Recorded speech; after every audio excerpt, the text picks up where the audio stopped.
Hey Scott, good to see you. Is this today one of those issues where you just kind of tip your hat to the opposing pitchers? Is something about the at bats that you were kind of seeing today that maybe not good approaches or what along those lines? No, I think that has a lot to do with it. I think Blade was just really, really good. Obviously, Mhm. you'd like to get a little more going, and but when he's got that velocity and he's mixing a little bit, and he's always on the attack and working ahead in the count. I Mhm. thought he did a great job, and you have to give him a lot of credit. And John Cannon had to kind of grind it through there. I know you were hoping for maybe a little quicker, easier start. It's kind of been that way for all the pitchers, I guess, in a way this weekend. Yeah, I thought his stuff was good. It just his location wasn't great early on. He's a guy that you hope can get a lot of ground ball outs early. Hmm. Uh, the velocity was good. I think he was up in the zone, and obviously a couple misses on hit by pitches, and put himself in a jam a couple times. But he has great stuff, and he'll be better next week. I'm sure of it. And I know you talked Friday about the pitchers and the hitters too, how guys were kind of rushing, kind of speeding things up. Jaden Wood seemed to do that when he first came in, but then he kind of was able to kind of reel it in there a little bit there and pitch pretty well for you.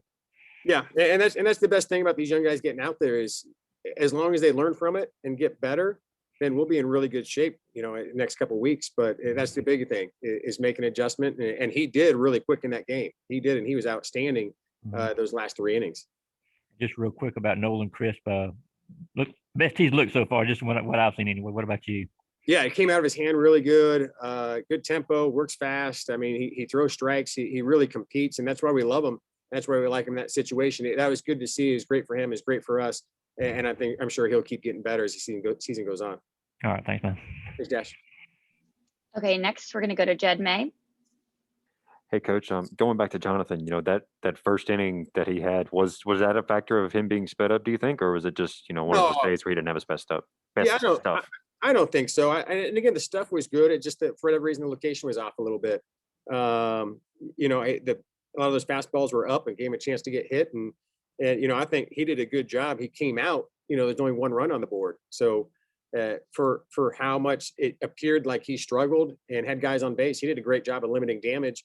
Unfortunately, we had those 2 run score after he left, but he did a great job of limiting things. But yeah, we're in pretty good shape if that's a bad appearance for him, and I think he'll be better as we keep going.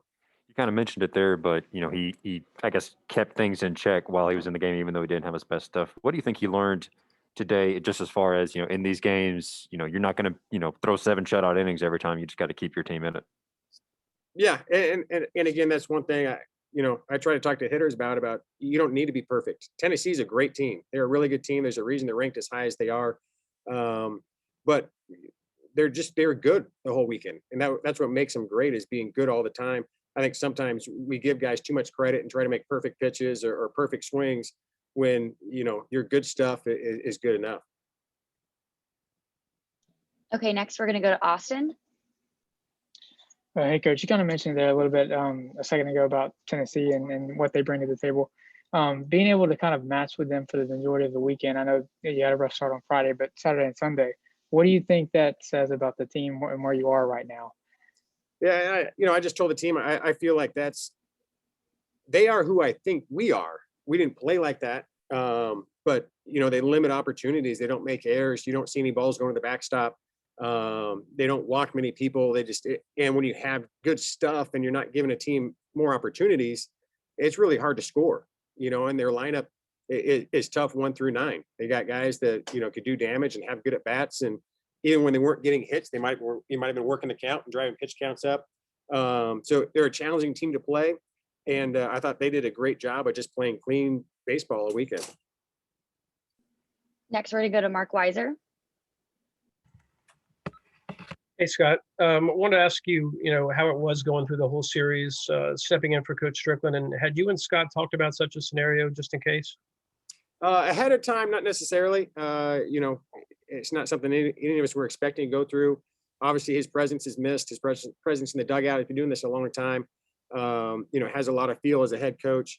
But I've been talking to him after the games and before the games in the mornings, and just kind of setting a game plan together. And he's been he's been involved as much as he's able to be involved. But yeah, obviously he was missed in the dugout for sure. And what was your reaction when you got the news he wouldn't be available? And Will he be back Tuesday or for Texas A&M, or what's that look like? You know what? I'm not sure on that. I don't want to say anything because I'm not sure the exact date. I have a feel for it, but I don't have official word, so I don't want to say something out of turn. But going into him being out, we felt like it was a possibility because he wasn't feeling well late last week, and he got a negative test. He got another negative test. So we're like, okay, maybe it's just a bug or something.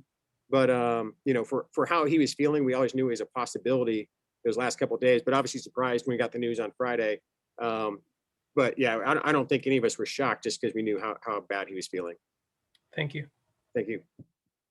We have time for one more question with Coach. Anyone want to take it if you have one? I'll take it real quick. Scott, you know who you're going to be pitching on Tuesday yet?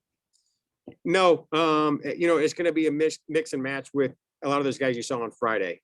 And I think that's kind of what we're going to do moving forward is the guys who may have gone shorter on Friday and are available, they're going to jump out there Tuesday, and we're going to try to, as much as we can, keep all those guys pitch counts down to be available for the weekends. And just one more thing too. Michael Polk didn't get in. Is he okay this weekend? Or He's doing all right. He's still coming back from some stuff, but he's healthy. Okay, cool. Thank you. Thanks, Dash. Okay, that's all. Thanks, Coach. You're done. Yeah,